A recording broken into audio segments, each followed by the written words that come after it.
Well, today the Elli-Yacht gave us a surprise, and it's not a good surprise. It's sprung a leak up here in the light fixture in the forward head. Has water coming out of it, and yeah, look at this. So that means we get to go on a little bit of a, well, we have to go find where the water is coming from. It left a pretty good mess. We threw a towel down here. And it's never obvious with these types of things. You know, it could be caulking that cracked, it could be a seal that broke, it could be, I don't know, 3 or 4 feet down the boat and it just runs over here. We have no idea. So let's go on the search and find out where all of this is coming from.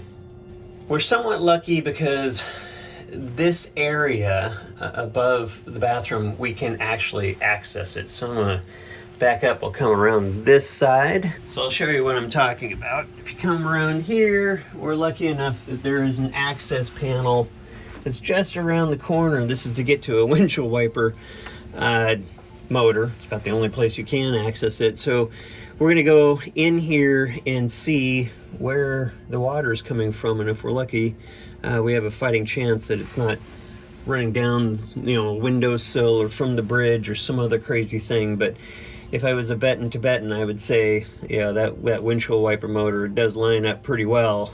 Although we just replaced the seals, I think about 4 years ago. So we're gonna dive into that and take a look. The problem is it's very difficult to get into this area. So we have a handy dandy deal here that has a scope on it. With this thing, it literally, you know, just has a camera on one end of it, and it has a light, as you can see, shines. And so we're gonna use that to look up in this area and see if we can find out where this water is coming from. This thing's pretty cheap. I've used it a ton. You know what they say, right tool for the right project. This cuts out tons of hours because I can't get my head up in here. And so if I can't get my head up in there, how in the heck am I gonna see where the water's coming from? Whereas this nice long cable is gonna help us out. And we're gonna take a look around here and see if we can find out where our water is coming from. It's definitely coming from that windshield washer, but I don't know. I have to kind of look in here. Okay, it's rare when we get this lucky. And when I say lucky, but can you see it dripping? That's right, that's where it's coming from. So it's coming in from this windshield washer armature, I believe. You know, one would look at it and say, well, of course it is. But sometimes that is just at the end of the path, but we're definitely getting somewhere on this troubleshooting. I pulled this wiper off. It just has 2 bolts that hold it on. I'll put this over to the side and take a little bit closer of a look. So this particular wiper has a boot that, you know, often, you know, this boot will get sun damage and it'll crack, and it can leak through these, but it doesn't look like that's the problem. It does look like this washer on the back might have been a little bit loose, but the water was coming in pretty quickly, which leads me to look at this gasket on the back here. I'm suspect of that. We can't really go after it right now because it's still raining outside. So we're gonna, we'll put this container in there just to stop the damage, stop the water getting into the boat. We'll find out how aggressive the leak is as well, which it looks pretty aggressive from what we saw, but at least we can stop the damage. We know where it's coming from, and live to fight this problem another day when it dries out, which in a day it's going to dry out here. But we knew it was definitely worthwhile putting the container under there. Obviously that would have been water that was going inside the boat, which is never a good thing. And now that it's stopped raining, we can take a look and see if we're starting to get in the water from back here. So right off the bat, it's hard to see, but it does have cracks around it. So it is a possibility that, you know, that failed enough, and that could be causing the problem. We'll measure that up, see if I can go get one just at the hardware store instead of having to wait for one to come in. Obviously, you know, if there's a gap in here, it would leak down through here. Again, it was difficult to see in the back of this whether it was entering around here or through this area. I have to take that off to pull this piece off and check that gasket. Anyhow, so let's do this.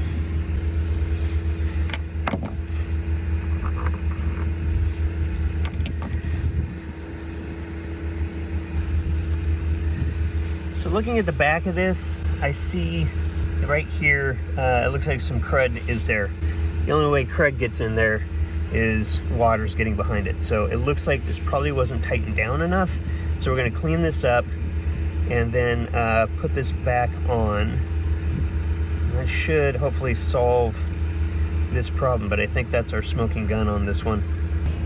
So we cleaned up the surface, cleaned up the gasket, which actually the gasket feels pretty good.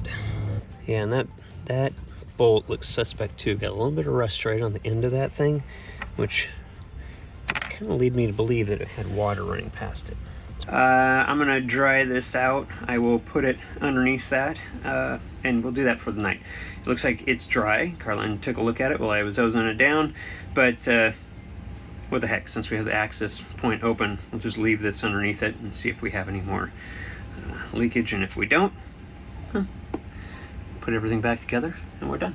Water leaks on a boat are, well, they're kind of inevitable. The way that they seal up all the joints on boats is they use gaskets in some areas, but there's a lot of caulk on boats as well. And boats basically have 2 or 3 engines if you count your generator as well. And they're basically devices to just shake the heck out of the boat.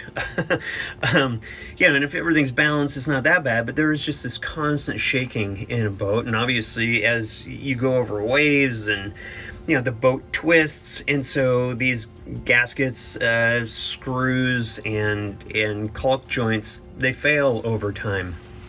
And that's why it's not a matter of if, but when you're going to have leaks on your boat. Which brings us to the topic, something like this. We're on our boat every day. Maybe we're going for a vacation here and there, but when a boat springs a leak like this, we're on it within hours, if not a day, figuring out where that is. And if you can imagine, if a boat sits for months or years and it springs a leak like this, it just starts destroying the nice woodwork within boats. It'll stain the woodwork. Worse yet, it'll get into areas that where there's wood construction that you don't see, and you end up with dry rot or worse. And that's just an issue on a boat that, there's an old saying that boats keep secrets. They're not doing it on purpose. It's just there's so many nooks and crannies and areas in a boat that it's almost impossible to be able to see, where damage is taking place or where there has been previous damage as well. And a good surveyor will look for that. They'll try to find dry rot the best they can or issues like that, but they can't take the whole boat apart. This is the way it goes. In fact, it's even disclosed, generally speaking, by all of the surveyors when they do that type of work. And so having a boat that is gets regularly used and cared for, I would purchase one with higher hours on the engines that have had proper maintenance versus a low hour boat, just because all of the systems, they just haven't been used, and if you don't use them, well, they break. If you have a navigator or a boat that has these same type of wipers, I'll put a link down below. There's a provider out of Oregon where you can actually buy these parts, and we'll see you next time. Peace.